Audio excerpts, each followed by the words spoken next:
Hello বন্ধুরা, সকলকে জানাই গুড আফটারনুন। আমার শাশুড়ি মা চোখে দেখে না।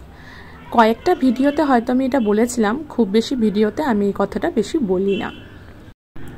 তাই মা টেবিলে বসে খেতে পারে না। টেবিলে বসলে মার অসুবিধে হয়, তাই মা মাটিতেই খেতে পছন্দ করে। এটা অনেকের কাছে দৃষ্টিকটু মনে হলেও আমার কাছেও প্রথম মনে হতো, কিন্তু কিছু করার নেই।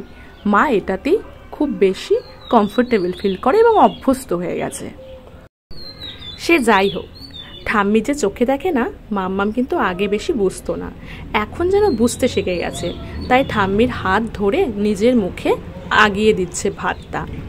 এটা মাম্মামের নিত্যদিনের কাজ। ঠাম্মি যখনই খেতে বসবে, ঠাম্মির পাতে আগে সে খাবে, তারপর ঠাম্মি খাবে। এটা কোনো একটা রাতের দিনে ঠাম্মির ঘাড়ে উঠে ঠাম্মিকে খাওয়াতে ডিস্টার্ব করছে। আমার চ্যানেলটা যেহেতু নতুন, তাই আমি তোমাদেরকে চ্যানেলটা সাবস্ক্রাইব করতে বলি, কিন্তু এই ভিডিওগুলো না আমি সাবস্ক্রাইবার পাওয়ার জন্য করি না। এগুলি আমি মাম্মামের স্মৃতিগুলোকে ফ্রেমবন্দি করে রাখার জন্য ইউটিউবে দিই, আর ইউটিউব থেকে কখনো সহজে ডিলিটও হয় না। এই আইডিয়াটা কেমন বলো তো? কেমন লাগলো ভিডিওটা অবশ্যই জানাবে। Good bye.